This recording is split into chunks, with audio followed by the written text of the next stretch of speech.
చంద్రముఖి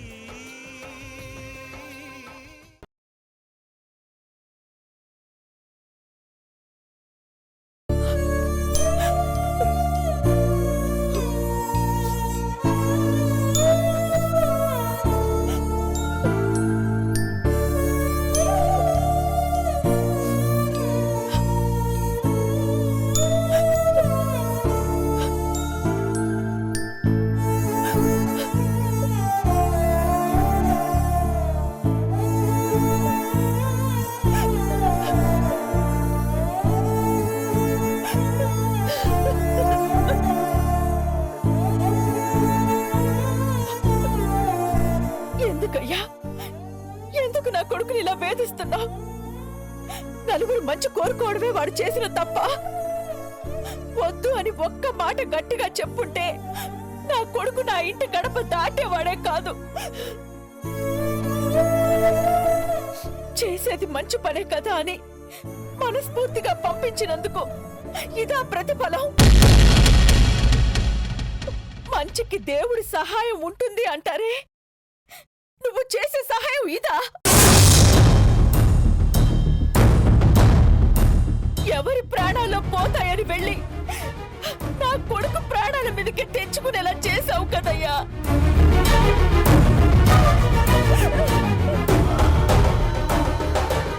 ఏం తప్పు చేశాడని వాడికి శిక్ష? తన ప్రాణం కాపాడాలని విశ్వాసం చూపించినందుకు ఇలా చేశావే, నీకిది న్యాయంగా ఉందా?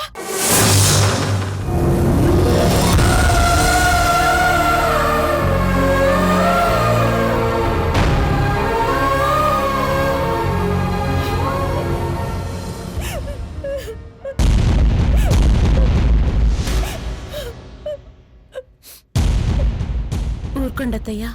చూడమ్మా, సంబంధం లేని బంధాలను అంటగట్టి ఏ చావు నుంచి కాపాడారని వాళ్ల కోసం తనది కాని బ్రతుకు బ్రతికాడో, మళ్ళీ అదే చావు ముంగిట్లో కార్తీక్ ని నిలబెట్టాడు ఈ దేవుడు. వాడికి ఏదన్నా అయ్యుంటే మనమేమవ్వాలి? తెలిసి కార్తీక్ ఏ తప్పు చేయలేదత్తయ్యా. అందరూ బావుండాలనుకునే కార్తీక్కి ఆ దేవుడు కూడా అన్యాయం చెయ్యడు. అలా రక్తపు గాయాలతో ఒంటి మీద స్పృహ లేకుండా పడేశాడే, ఇంతకన్నా ఇంకేం చేయాలి? అంత ప్రమాదం జరిగాక గాయాలతోనైనా మన కళ్ళ ముందుంచాడు. అంతవరకు మనం అదృష్టవంతులమే కదా అత్తయ్య.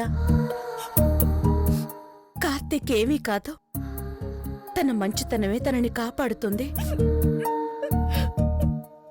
మంచి అంటేనే దేవుడు. మంచిని కాపాడుకోవటం అంటే తనని తాను కాపాడుకోవటమే. కాపాడుకుంటాడు.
మాట్లాడొద్దు.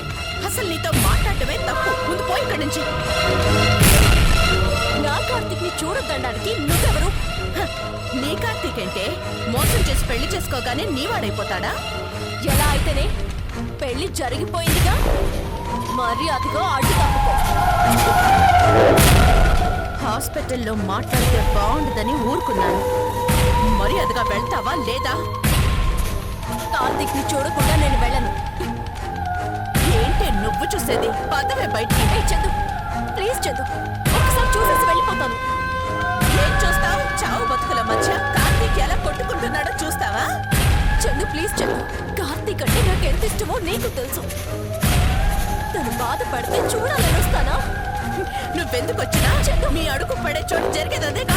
ప్లీజ్ చందు, నన్ను ఒక్కసారి చూడు. నువ్వు అమ్మ చంపాలనుకుంటుంది, కూతురు పరామర్శించాలని వస్తుంది. నాటకాలు ఆడుతున్నారా? చందు, మా అమ్మకి ఆ కోరిక ఉండొచ్చు. కార్తీక్ ఏదైనా జరిగితే నేను తట్టుకోలేను చందు. ప్లీజ్ చందు, ఒక్కసారి చూసేసి వెళ్ళిపోతాను. వద్దని చెప్తున్నాను కదా. ఏ చందు, ఏంటి బతులాడుతుంటే? ఎవరు కాదన్నా కార్తీక్ నా భర్త. ఎవరు ఆపుతారో నేను చూస్తాను. ఆగవే, ఎక్కడికి వెళ్తున్నావు? శంకర్, వదలు, చందు, చందు, దీన్ని బయటికి తీసుకెళ్ళి. వదలండి, వదలండి.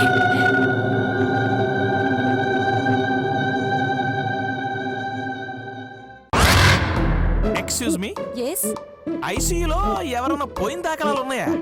ఏంటి?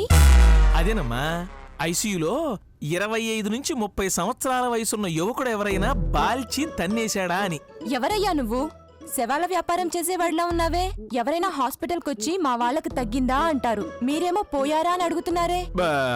అంటే ఉండు, నువ్వు అలా అర్థం చేసుకున్నావమ్మా. మా వాడికి కొంచెం తల తిక్కుందమ్మా. మా వాడికి ఎలా ఉంది అని అడగబోయి అన్నట్టు కార్తిక్ అనే మా మనిషికి ఎలా ఉందమ్మా? ఐసీయూ దగ్గర ఉన్న వాళ్ళని అడగండి. ఓ, పద. నీ పేరేంటి? నీకెందుకు? అదే విషయం వాకిట్లో చెప్తే మాకు తన్నులు ఎక్కడ తప్పుతాయని లోపల దాకా రప్పించి మాకు తన్నులు తినిపిద్దామనే కదా. నిజంగా నీకు తిక్కే. ఆ? నాకు తిక్కే గాని దానికో లెక్క ఉంది. ఇదిగో, నువ్వు లెక్కలు సరిగా చూసుకో, లేకపోతే హాస్పిటల్ నుంచి ఉద్యోగం చేస్తారు.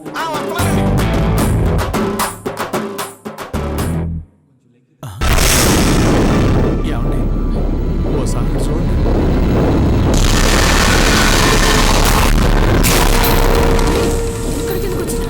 ఇంకెందుకండి?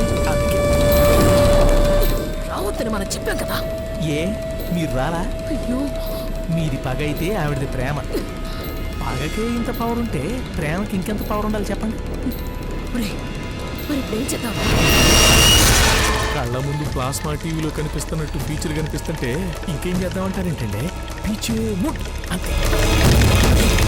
ఇంత దూరం వచ్చి వెనక్కి వెళ్ళడం ఏంట్రా? ఇంకొంచెం ముందుకు వెళ్ళామనుకోండి, ఈ మాత్రం కూడా వెనక్కి వెళ్ళాం. గౌరవంగా పోతాం.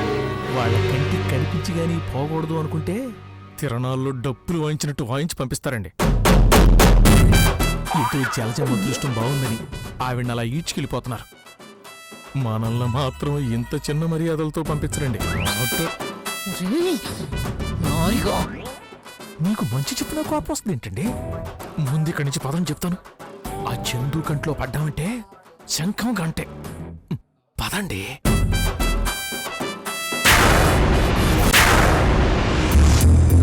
వామ్ము, మనం వచ్చే ముందు మనకెవరు ఎదురొచ్చారండి? నేనేగా. ఆ ఎఫెక్ట్ కనిపిస్తానే ఉందండి. ముందు చందు, వెనక మీ కొడుకు. వాళ్ళిద్దరిలో ఎవరు చూసినా శంఖం గంటేనండి. ఏమండి, ఈరోజు మనకు మూడిందండి. ఇదేం కర్మండి బాబు, కన్న కొడుకు కూడా కనిపించట్లేడు. ముందు ఇక్కడి నుంచి పదరా, వాడి కంట్లో పడి చేస్తాం.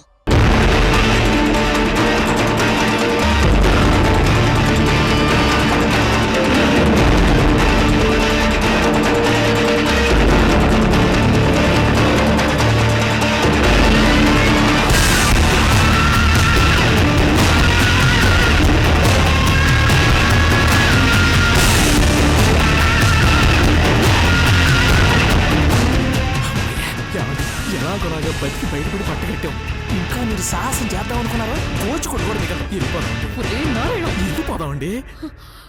రండి రండి.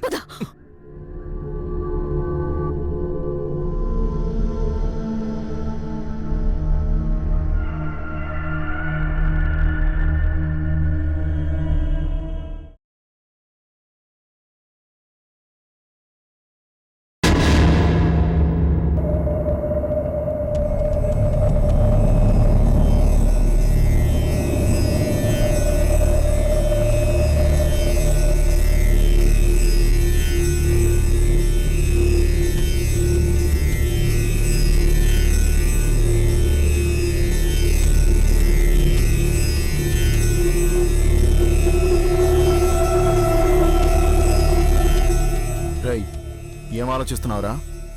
నాకెందుకో కార్తిక్ గాడు చావడనిపిస్తోంది.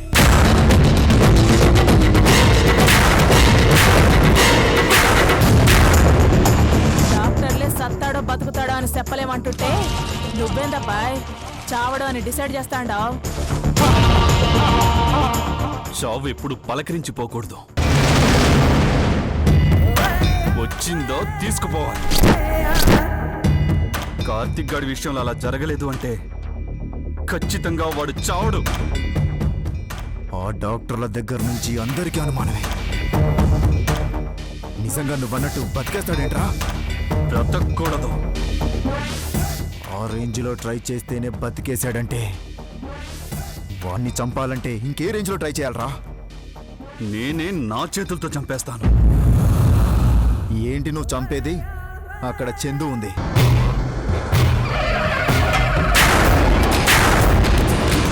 కార్తిక్ని చంపాలని ట్రై చేసింది మనమేనని తనకి తెలుసు. కనిపించామనుకో కైమా కింద కొట్టేస్తుంది. అందుకే మీ హెల్ప్ అడుగుతున్నాను. అక్కడ ఎవరున్నారు అనేది నాకు సమస్య కాదు. వాడు బ్రతకూడదు. ఆస్తి రాసినోళ్ళు పోయారు, రాయించుకున్నోళ్ళు మిగిలారు. వాడుంటే నాకు ఎప్పటికీ అడ్డు తగులుతూనే ఉంటాడు. అందుకే వాడిని లేపేయాలి.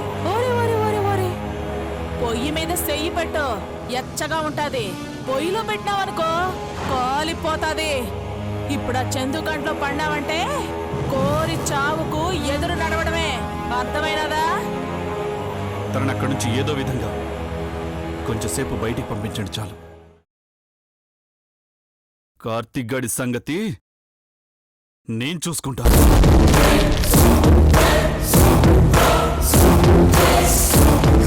నేను మిమ్మల్ని తోడు రమ్మంటాం లేదు. జస్ట్ చందుని బయటికి పంపించమంటున్నాను. ఆ హెల్ప్ మీరు చేస్తే కార్తిక్ గాడి చావు నేను కన్ఫర్మ్ చేస్తాను.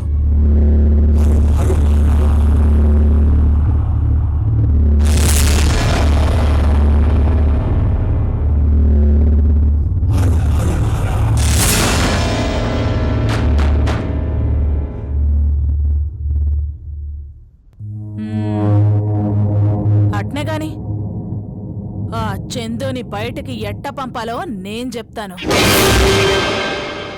సచ్చాడన్న చల్లటి కబురు నువ్వైనా చెప్తావా?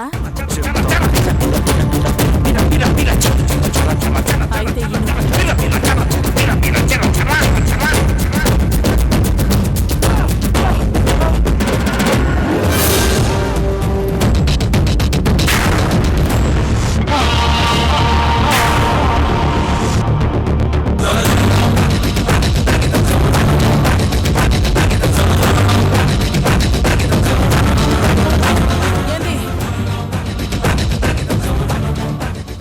కార్తిక్ గారిని నా నుంచి ఎవ్వరూ కాపాడలేరు.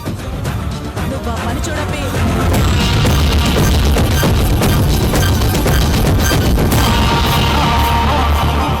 ఓకేరా, ఈసారి మాత్రం వాడు మిస్ అవ్వకూడదు. సమస్య లేదు. ముందు మన వాళ్ళని అరేంజ్ చేస్తాను.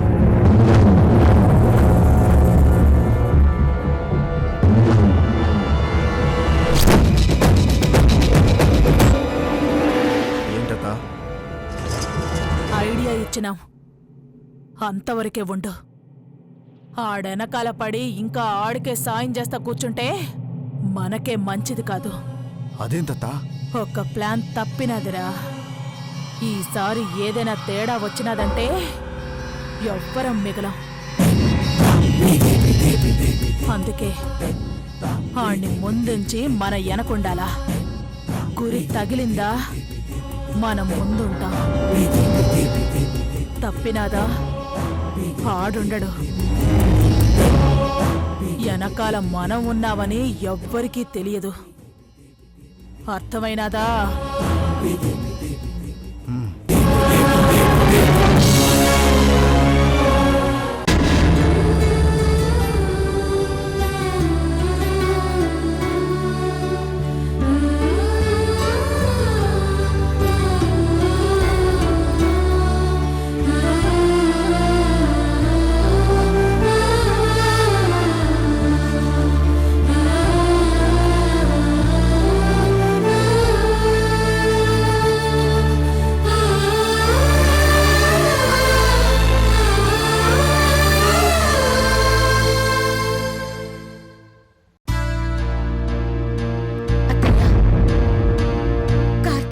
చూసుకుంటాను.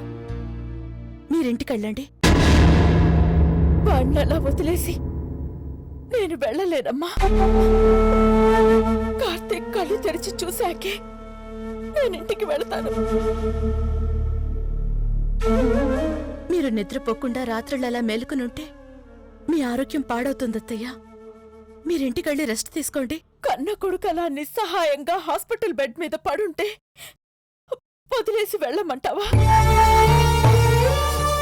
వాడు కళ్ళు తెరిచి అమ్మ అనేంత వరకు నేనెక్కడా ఉండలేను. కార్తీక్ స్పృహలోకి రాగానే నేను మీకు కబురు చేస్తానత్తయ్యా. కార్తీక్ నలా చూస్తూ మీరింకా బాధపడ్డం తప్ప ప్రయోజనం ఏముంది చెప్పండి? కార్తీక్ ని చూసుకోవడానికి నేనున్నాను కదా. అంకుల్, అత్తయ్య అలాగే అంటారు. అత్తయ్య తీసుకుని మీరు వెళ్ళండి. ఇక్కడ నేనుంటాను. అలాగేనమ్మా. అంకుల్, కొంచెం జాగ్రత్తగా ఉండండి. అత్తయ్యని ఒంటరిగా వదిలేస్తే ఆ రోజు ఏం జరిగిందో గుర్తుందిగా. ఏదైనా ఇబ్బంది అనిపిస్తే నాకు కాల్ చేయండి. అత్తయ్య, మీరు బయలుదేరండి. అది కాదమ్మా. నా మాట వినండి అత్తయ్య, బయలుదేరండి. రా, తీసుకెళ్ళు. పదండమ్మా. పదండి ఆంటీ. వెళ్ళండి.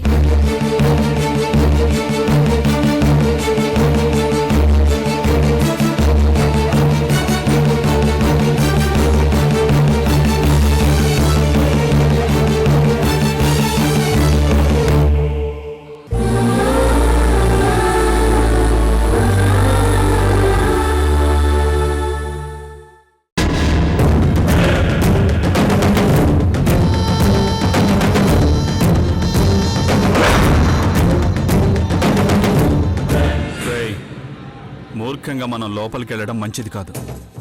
అక్కడి పరిస్థితి ఎలా ఉందో తెలుసుకోండి. మీరిద్దరు ఈ డ్రెస్సులు వేసుకొని లోపలికి వెళ్ళండి.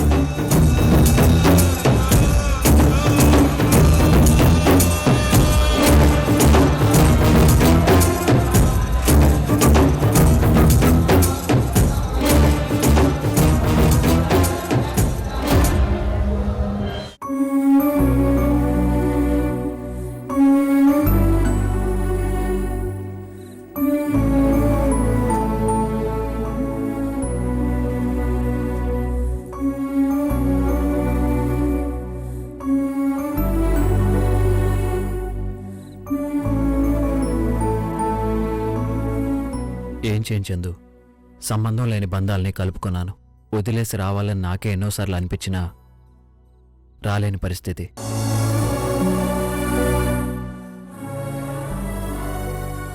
నేను శంకర్ని కాదని తెలిసిన మరుక్షణం ఆ ఇంట్లో 2 ప్రాణాలుండవు. ఆ ఊరిని, ఆ మనుషుల్ని వదిలి వచ్చేది ఎలా?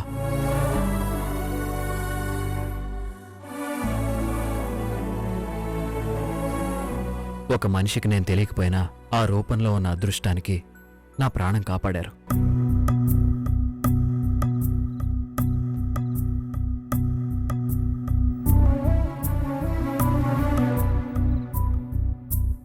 నన్నెంత ఉన్నతమైన స్థానంలో నిలబెట్టారు.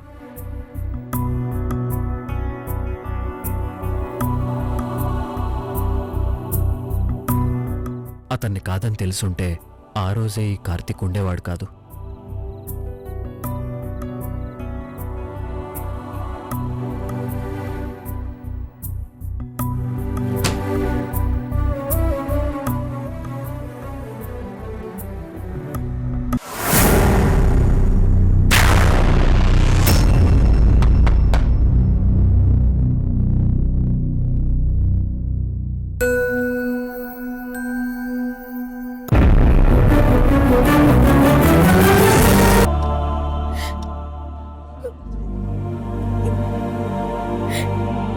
ఒక మనిషికి నేను తెలియకపోయినా ఆ రూపంలో ఉన్న అదృష్టానికి నా ప్రాణం కాపాడారు. నన్నెంత ఉన్నతమైన స్థానంలో నిలబెట్టారు.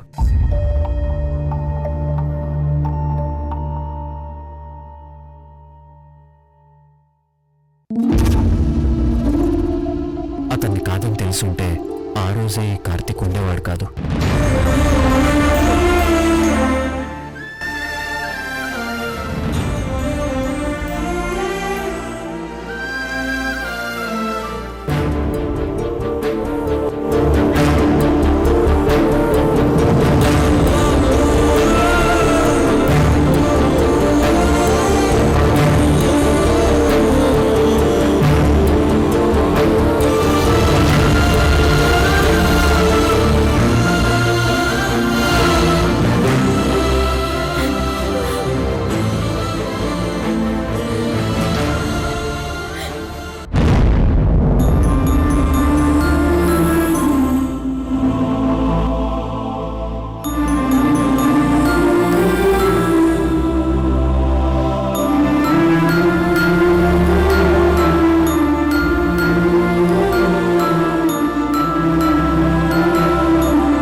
అభిమానం కోసం శంకర్ సూరిగా బ్రతికిన కార్తీక్ ఈరోజు వాళ్ళెవ్వరూ లేరు.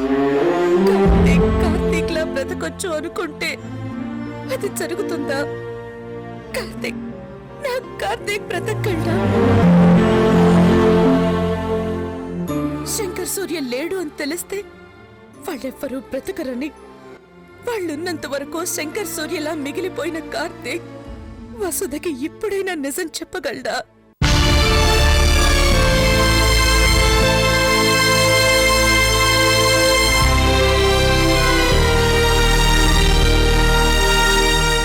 ఖచ్చితంగా చెప్పలేడు.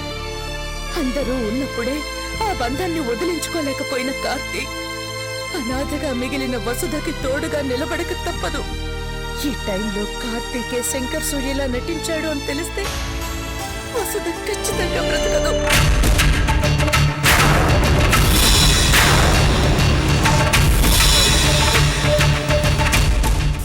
ఎవరూ లేరన్న బాధ కార్తీక్ వసుధల మధ్య బంధాన్ని, వసుధ విషయంలో కార్తీక్ బాధ్యతని మరింత పెంచుతుంది.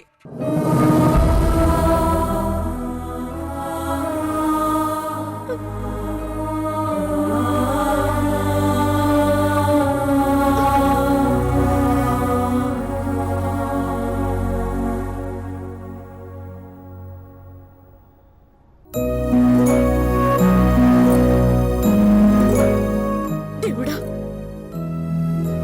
మా ఇద్దరి జీవితాల్ని మళ్ళీ మొదటికి తెచ్చావు కదయ్యా. అయిన వాళ్ళందర్నీ దూరం చేసి వసుధ విషయంలో కార్తీక్ మరింత ఇరుక్కుపోయేలా చేసావు కదయ్యా. భర్త కాని భర్తగా కార్తీక్ ఇంకెంతకాలం వసుధతో ఉండాలి? మరొకరి జీవితంలో నా కార్తీక్ భర్తగా ఉండటం నేను చూస్తూ నేనెంతకాలం భరించాలి? మా జీవితాల్ని ఎటు తీసుకెళ్తున్నావయ్యా? నన్ను తప్ప కార్తీక్ జీవితంలోకి ఎవరెవరినో తీసుకొస్తున్నావు. అది అతని ఇష్టంతో మాత్రం కాదు, అంతా నీ బలవంతంతోనే జరుగుతోంది. ఒంటరిగా మిగిలిన వసుధకి కార్తీకే ప్రపంచం అవుతాడు.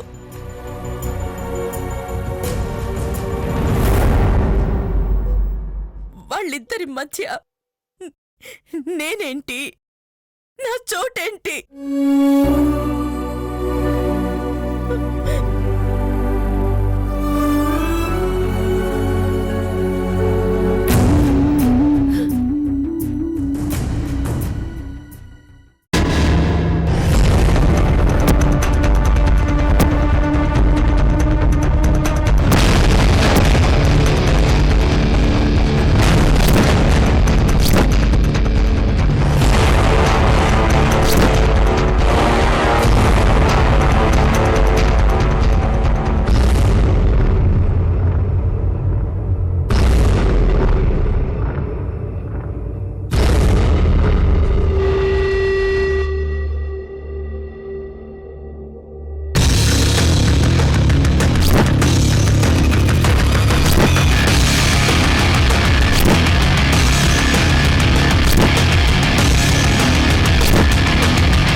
దెయ్యాలకే లీడర్ లాంటి యశోదరింటూ దెయ్యమా? 「 దెయ్యాలకే లీడర్ లాంటి యశోదరింటూ దెయ్యమా?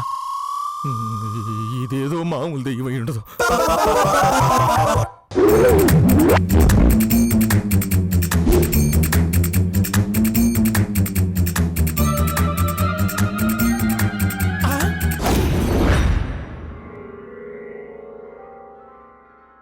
మీరేనా? గుండె ఆగిపోయింది కదండి. ఎందుకురా? ఎందుకేంటండి ఈ అర్ధరాత్రి పూట మార్నింగ్ వాకిల్ ఏంటండి? ఏ దెయ్యం అనుకొని అడిగి చచ్చిపోయాను. అప్పటికే అనుకున్నానండి మన ఇంట్లో వేరే దెయ్యం ఏంటా అని. ఇప్పుడు మీకంటే పెద్ద దెయ్యం ఎవరు కొడతారేంటండి? ఇది పొగడతేంట్రా? మరి కాదా? సర్లేండి, మరి లేకపోతే ఈ అర్ధరాత్రి పూట వాకింగ్ ఏంటి చెప్పండి మరి. కార్తీక్ గాడు చావలేదురా. ఎవరినో ఫోన్ చేసి చెప్పారా? నా మనసు చెప్తోంది. అట్లాంటి పదార్థం మీ దగ్గర లేదు కదండి చెప్పడానికి. అసలే మండుతోంది, నువ్వు ఎక్స్ట్రాల్ చేయకు. మరి కార్తీక్ సావలేదని మీకెట్టా తెలుసండి? వాడు చనిపోయిన మరుక్షణం నా మనసు ఆనందంతో పొంగిపోతుంది. ఓహో, సునామీ వచ్చే ముందు సముద్రం మధ్యలో అలజడి రేగినట్ట.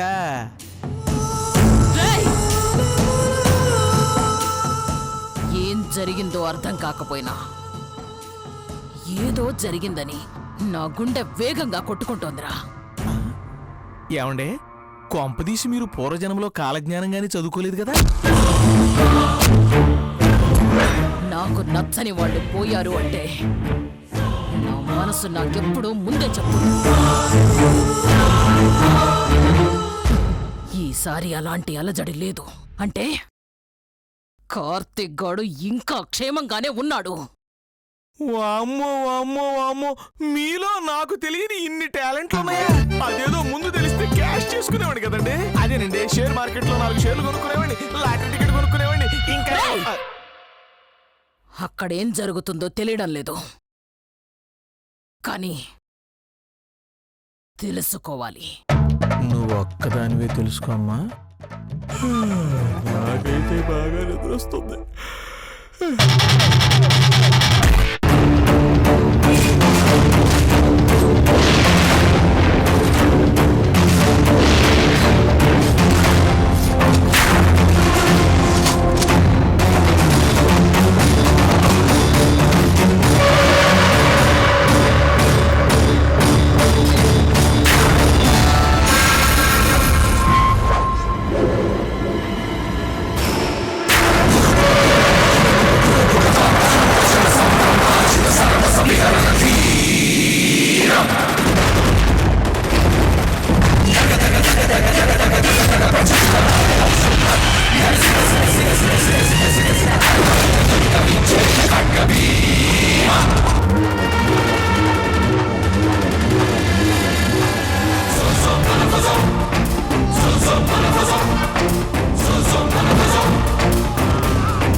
ఎవరెవరున్నారు లోపల? చెల్లు వాళ్ళ మనుషులు ఉన్నారు.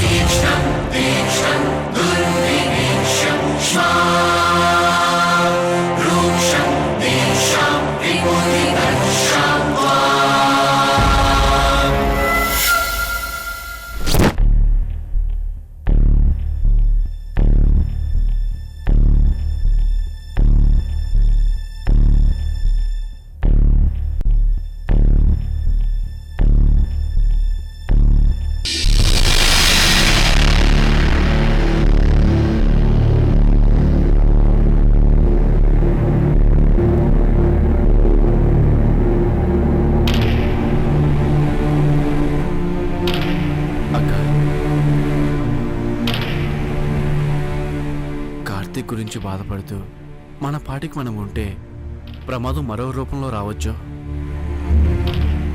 బాంబు ప్లాస్టిక్ నుంచి కార్తీక్ ఎలాగో బయటపడ్డాడో పూర్తిగా కొలుకోకపోయినా ప్రమాదం నుంచి బయటపడినట్టే. కానీ కార్తీక్ తనని తాను కాపాడుకునే స్థితిలో లేడు కాబట్టి మరో విధంగా తన మీద అటాక్ జరగవచ్చని నా అనుమానం. నీకెందుకలా అనిపిస్తోంది? నాది అనుమానం కావచ్చు, కానీ ఒకవేళ అదే నిజమైతే కార్తీక్ ప్రమాదం. సో మన జాగ్రత్తలో మనం ఉంటే మంచిది. రాహుల్, నీకు ఆ అనుమానం రావటానికి కారణం? మా అమ్మ ఇందాక నేను హాస్పిటల్కి వచ్చేటప్పుడు మా అమ్మ నారాయణ వచ్చారేమో నాకు డౌట్ అనిపించింది. వాళ్ళ కాదని కన్ఫర్మ్ చేసుకునేసరికి వాళ్ళిద్దరు కనిపించలేదు. నాకైతే మాత్రం వాళ్ళిద్దరూ హాస్పిటల్కి వచ్చారేమో అనిపిస్తుంది. వచ్చింది మా అమ్మాయి అయితే పరామర్శించడానికి మాత్రం కాదు, ఇక్కడ పరిస్థితులు గమనించి మరో ప్రయత్నం చేయడానికి వస్తుంది. అదే నిజమైతే ఈసారి నా నుంచి మీ అమ్మనెవ్వరూ కాపాడలేరు. మా అమ్మ సంగతి తర్వాత ముందు మనం కార్తీక్ గురించి కేర్ తీసుకుంటే మంచిది.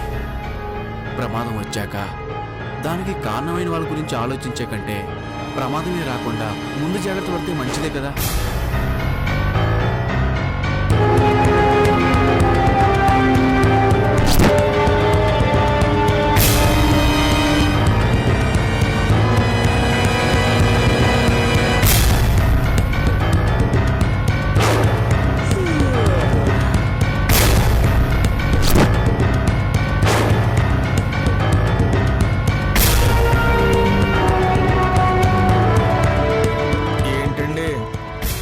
ఇంకా మీ మనసు మీకేం చెప్పలేదా? అదేనండి, మీ మనసు గాని మీరు గాని ఇంతవరకు ఎగిరి గంతే లేదంటే ఆ కార్తీకు బతికి బయటపడ్డాడేమో నాకు డౌట్గా ఉందండి. అదే కదరా నా బాధ. ఏమండి, ఒకవేళ వాడు పోయినా ఇది నైట్ టైం కాబట్టి మీ మనసుకి చీకట్లో తెలియక ప్రశాంతంగా ఉందేమో. నా మనసు గురించి నాకు తెలుసురా, అది ఎప్పుడు కరెక్ట్ గానే చెప్తుంది. అది అంత కరెక్ట్ గా చెప్తే అందరి చేతుల్లో మీరు ఎందుకు ఓడిపోతారు? ఇది మాత్రం తెలుసు, ఆరోడం. రేయ్, కార్తిక్ గాడు చస్తాడు. అది కూడా మీ మనసే చెప్తుంది కదండి. ఇంతకాలం మిమ్మల్ని ఆళ్ళు ఇళ్ళు మోసం చేశారనుకున్నాను కానీ మీలో ఉన్న మీ మనసే మిమ్మల్ని మోసం చేసింది అనమాట. రేయ్, నా మనసు నన్నెప్పుడు మోసం చేయదురా. అదే గాని నిజమైతే మాతాశ్రీ తన్మయానంద, అమ్మ ఆత్మానంద టైపులో మీ పేరుకు ముందు అమ్మ అని జాయిన్ చేసి అమ్మ యశోధరానంద అని ఒక ఆశ్రమం పెట్టేసి జరిగేది జరగబోయేది చెప్పుకుంటూ హ్యాపీగా బతికేద్దామండి. ఏమండి, దీనికి తోడు ఇంకొన్ని జిమిక్కులు నేర్చుకున్నారనుకోండి, అదేనండి గాల్లో నుంచి చైలు తీయటం, నోట్లో నుంచి లింగాలు తీయటం నేర్చేసుకుంటే భక్తుల భక్తిని క్యాష్ చేసుకుని బ్రహ్మాండంగా దోచేసుకుంటూ హ్యాపీగా బతికేయచ్చు. అప్పుడు ఈ కత్తులు కటార్లు తుపాకులతో అస్సలు పనుండదండి బాబు. ఇంకొన్ని మార్పులు కూడా చేయాలండి. అదేనండి, ఈ పూసలు తీసి రుద్రాక్షలు, ఈ చీరలు తీసేసి నేత చీరలు కట్టుకుని నుదుటిన పాము పొట్లోనే చూసారా అవి తీసేసి కాస్త విభూతి రాసి ముందు మీరు మాయలు చేస్తుంటే ఆ తర్వాత నా సాయురంగా నేను వెనక అమ్మ యశోధరానందాన్ని ట్రస్ట్ పెట్టేసి దేశ విదేశాల నుంచి వచ్చిన భక్తుల్ని మోసం చేసి డబ్బులు దోచుకుంటుంటే అబ్బబ్బబ్బా ఎంత కమ్మగా ఉంటుందంటేనండి హైదరాబాద్ బిర్యానీ తిన్నంత కమ్మగా ఉంటుందండి. ఏమండి, ఇక వేరే ఆలోచన లేదండి. మీ మనసు చెప్పేదే నిజమైతే రేపటి నుంచి మీరు అమ్మ యశోధరానంద, నేను శిష్యుడు Narayanananda. That's all your honour. మన భవిష్యత్తు చూస్తుంటేనండి చంద్రమండలంలో కూడా బ్రాంచ్ ఆఫీసు ఓపెన్ చేశామంటండి. ఇంత టెన్షన్ పడుతూ ఉంటే నీ కామెడీగా ఉందారా? ఇందులో కామెడీయే ఉందండి, నిజమే కదా. ఏమండి, ఇప్పుడు అందరికీ అచ్చుచ్చిన వ్యాపారం ఇదే. కమ్మగా 4 మాటలు చెప్పడం నేర్చేసుకున్నామంటే ఏసీ కార్లు, ఏసీ కొంపలు, బంగారు సింహాసనాలు, విదేశాల్లో బ్రాంచ్ ఆఫీసులు. ఏమండే, ఈ రూట్ ఏదో బాగుందండి, వెళ్ళిపోదామండి. నచ్చకపోతే నచ్చలేదని చెప్పాలి కానీ నేనేమో మిమ్మల్ని ఎక్కడో చూడాలనుకుంటున్నాను, మీరు నాతో రాకపోగా తొక్కేయాలని చూస్తున్నారు. ఏమండి, ఒక్కసారి ఆలోచించండి, ఈ రూట్ ఏదో బ్రహ్మాండంగా ఉంది. వదలండి వదలండి.